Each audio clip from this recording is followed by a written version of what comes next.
Hi everyone and welcome back to Canada Top to Bottom. Now, it's well known that Canada is a very popular country for immigrants for a variety of reasons, and also because it's a very welcoming country for immigrants. Canada openly supports immigration, and unlike many countries around the world, the residents of Canada understand and accept that immigration is essential for their economy and their ageing population. Indeed, approximately 1 in 4 workers in Canada are immigrants. But did you know that around 1/4 of the permanent residents admitted into Canada each year are from India? According to Statistics Canada, Indian Canadians are one of the fastest growing communities in Canada.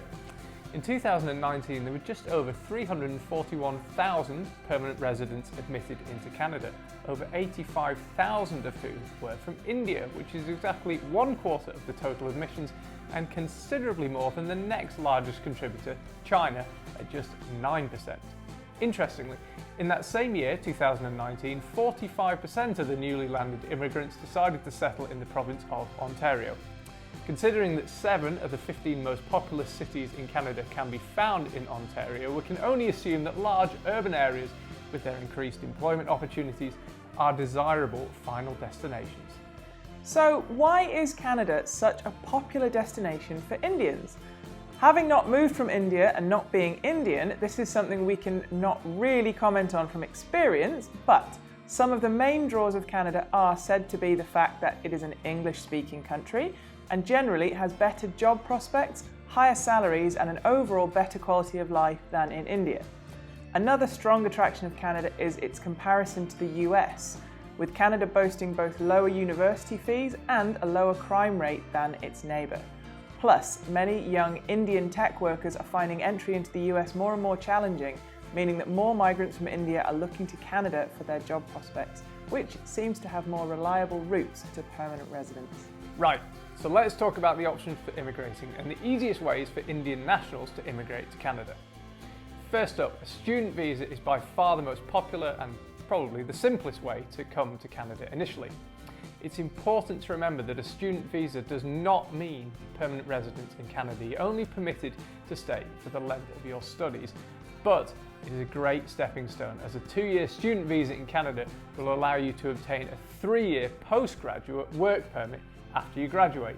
And with just 12 months of Canadian work experience, you will be able to apply for permanent residency through the Canadian Experience class. A few important things to know about a Canadian study visa are: you have to be accepted onto a course which is at least 8 months long, and you have to continue studying for the entire length of your course. So you can't enroll on a course, come to Canada, study for a couple of months, and then quit your course and just stay in Canada. The requirements of your visa will be that you remain a student for the entire duration. Otherwise, you will be in breach of your visa and you will be asked to leave Canada. You will also need to prove that you have the language proficiency needed to complete the course and that you are able to support yourself financially during your studies. You are allowed to work up to 20 hours per week during the college semesters, and you can work full-time during scheduled breaks and holidays. Another great thing about a study permit is that if you're looking to bring your spouse with you, they can apply for an open work permit and can work full-time, and any minor children will be able to attend school. That is, children under 18 or 19, depending on the province. Getting hold of a job offer from a Canadian employer and therefore a work permit is probably the next most popular route to Canadian permanent residency. Provided you can find an employer willing to hire you, it's definitely a quicker route into Canada than many of the permanent resident options. Again, it's important to remember that a work permit does not mean permanent residence in Canada, but like a study permit, it is a great first step as it will provide you with the legal right to be in Canada, and with 12 months of Canadian work experience, you will be able to apply for permanent residency through the Canadian Experience class. The process of getting a work permit begins with obtaining a valid offer of employment from a Canadian employer, which in most cases requires the employer to apply for a Labour Market Impact Assessment, or LMIA. This basically means that the employer tried but was unable to find a Canadian to fill the role, and therefore had no choice but to hire a foreign worker. Once the employer has this positive LMIA, you can apply for your work visa, which allows you to come to Canada on a temporary basis, after which you can apply for permanent residence. And you can work whilst you wait. This is an appealing option for many, as the journey to permanent residence is far less stressful with you already being in Canada, with the chance to settle in and being able to work. However, be aware that finding an employer who is willing to hire a foreigner and go through all the paperwork that it involves is not always easy. You will need to either be in a very specialist or sought after field, or particularly brilliant at your job, or have experience in an in-demand occupation. But there are definitely options here. Check out our videos on using the Canada Job Bank to find work.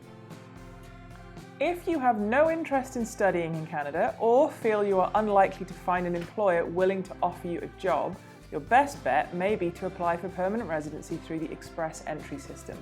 This is a platform which manages 3 immigration programs: Federal Skilled Worker, Federal Skilled Trades, and the Canadian Experience class. Check out our video on Express Entry Explained for more detailed information on how it works. Express Entry basically awards points to skilled individuals who have a sufficient level of education, language skills, and work experience, as well as a few other criteria, giving them a pathway to permanent residence in Canada. The great thing about Express Entry is that it's open to anyone. There are no country-specific restrictions or regulations. You don't need a job offer, although having one will give you more points. The higher your points total, the more likely you are to be selected. You will gain more points if, for example, you have high levels of language or education, or ties to Canada such as prior work or study experience, or a family member there. Despite the name, this is not actually a quick process and can easily take several years from start to finish, but once you get started, and provided you fulfill all the criteria, it is a fairly guaranteed route to Canadian residency. A nomination from one of Canada's provinces is the single largest provider of points in the Express Entry pool. This is through the Provincial Nominee Programme, or PNP, where different provinces target certain occupations or skills and offer foreign workers a nomination to move to their province in order to fill critical labour shortages. Now, each province has labour shortages in different areas, so you will need to check where in Canada your skills are most desired. We have a playlist outlining the options for all the provinces and their nominee programs, so check it out for a more in-depth look at each province. Basically, the more in demand your occupation is within a certain province, the more likely you are to receive a nomination. As an example, some of the in-demand occupations here in British Columbia are healthcare professionals, tech workers and truck drivers, while Ontario is looking for farm workers, plumbers, nurses and managers, amongst many others. A nomination from a province provides you with an incredible 600 points in the Express Entry pool, which essentially guarantees selection for permanent residence. You will be required to live in that province for a certain period of time, generally a couple of years at least. So if you receive a nomination from Prince Edward Island, you can't move to Alberta. But this means that you should only target the provinces that you would be interested in living in. Take a look at our video on getting a provincial nomination for more information on PNPs. If you're lucky enough to have a family member who already lives in Canada, family sponsorship may be your best option for a fast-track route to permanent residence. To be eligible for family class sponsorship, your relative in Canada must be either a Canadian citizen or permanent resident, and with a few exceptions, the only foreign nationals who currently qualify for sponsorship are the spouse, a dependent child under the age of 22, a parent or a grandparent. However, because having a Canadian spouse is one of the simplest and fastest ways to get into Canada, be aware that marriage fraud has become very common, meaning people getting married just for the purpose of getting into Canada.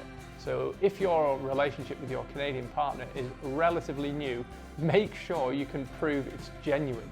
But even if you do not fit into any of these categories, you can still gain extra points in the Express Entry pool for having a sibling in Canada, and some provincial nominee programs also award additional points for having a distant relative in Canada. Check out our video on how to sponsor your relatives for more details on family sponsorship. The final option we're going to talk about today is coming to Canada on a business visa. For entrepreneurs, there is the option of the Federal Startup Visa Program. This is a program targeting immigrant entrepreneurs who have the skills and the potential to build a business in Canada. If you have a great business idea and the relevant experience, language skills and education, this could be a great option to investigate.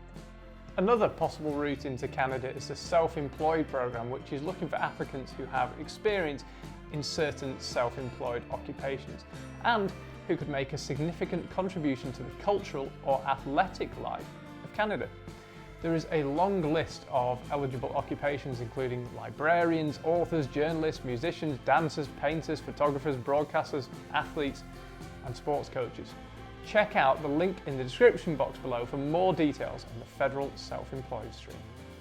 Okay, so that's all for today. There are a number of options if you are looking to immigrate to Canada from India, and it is worth considering all the possibilities, as there is not just one route into Canada. There are options for those with and without higher education, with or without work experience, and also quick routes into Canada versus longer routes directly leading to permanent residence. Check out the links below for all the options we've talked about today, and don't forget to subscribe for new videos on Canada every Wednesday and Sunday. See you next time.